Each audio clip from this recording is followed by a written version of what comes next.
माझ्या महाराष्ट्रातील बांधवांनो, भगिनींनो आणि मातांनो, कुठे आहेत उद्धव ठाकरे असा प्रश्न विचारण्याची वेळ खुद्द उद्धव ठाकरे यांनीच आणलेली आहे. एकीकडे देशात बरंच काही सुरू आहे ज्यामुळे देशासमोरच्या अडचणी वाढलेल्या आहेत.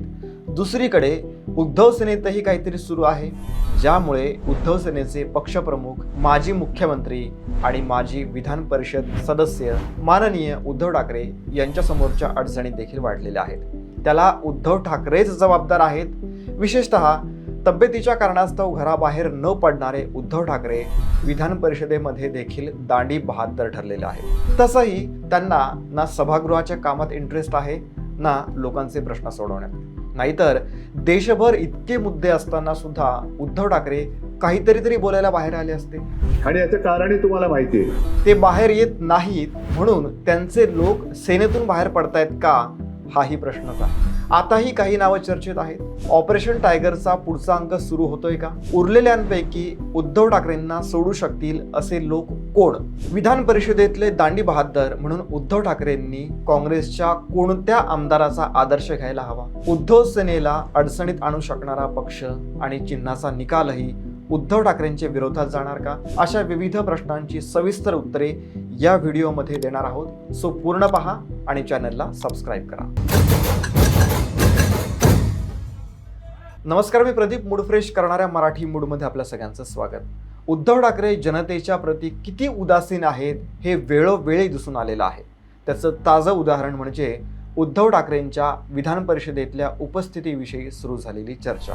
दांडी बहाद्दर उद्धव ठाकरे 31.58% मिळून नापास. 14 मे 2020 ते 13 मे 2026 या कालावधीमध्ये उद्धव ठाकरे विधान परिषदेचे सदस्य होते. यातल्या गेल्या 4 वर्षांमध्ये ते फक्त 31.58% उपस्थिती लावून नापास झालेले आहेत. विधानमंडळाच्या कामकाजामध्ये त्यांचा काहीच इंटरेस्ट नाही हे यामधून दिसून आलेलं आहे.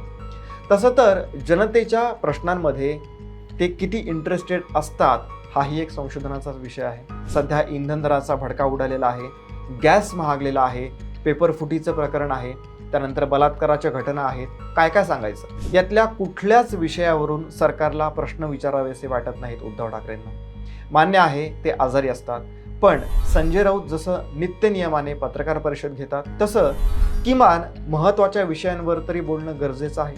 पण मेहनतच घ्यायची नाही बहुतेक असं ठरवलं त्यांनी.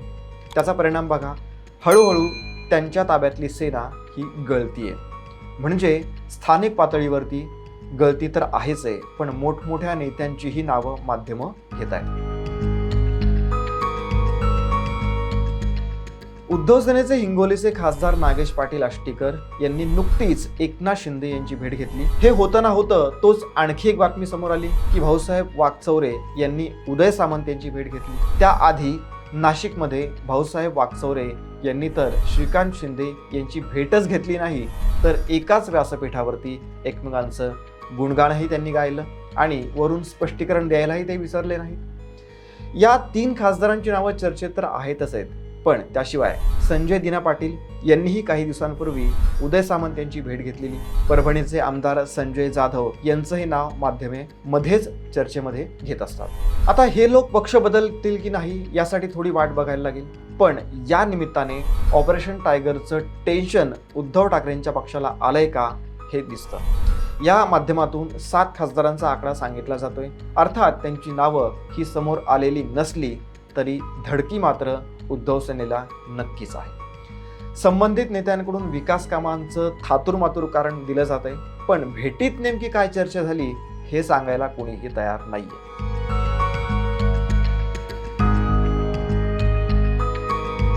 व्हिडिओच्या सुरुवातीला सांगितलं तसं राज्यात आणि एकूणच देशभरामध्ये असे अनेक मुद्दे आहेत ज्यावरून उद्धव सेनेने सरकारला घेरलं पाहिजे, पण उद्धव सेना आपली एनर्जी वाया घालवतीये आउटडेटेड मुद्द्यांमध्ये. जसं की शिवसेना पक्ष नाव आणि चिन्हाची कोर्टातली लढाई. 2022 पासून हा वाद सुरू आहे.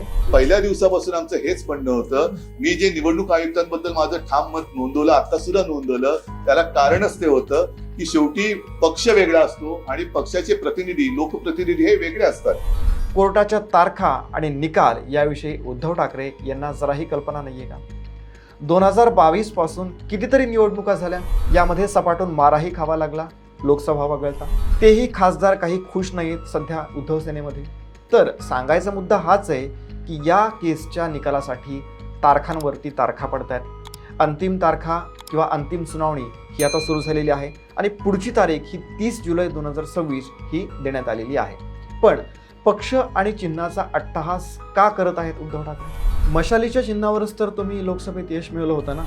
आणि निवडणुकीतला विजय हा फक्त पक्षाचं नाव आणि चिन्हावरून नसतो, त्यासाठी कामही करायला लागतं. ज्यांना घराबाहेरच पडायचं नाहीये किंवा ज्यांना लोकांची कामच करायची नाहीयेत, ज्यांना भेटायला वेळ नाहीये, ते सर्वसामान्यांचे प्रश्न काय सोडवणार आहेत?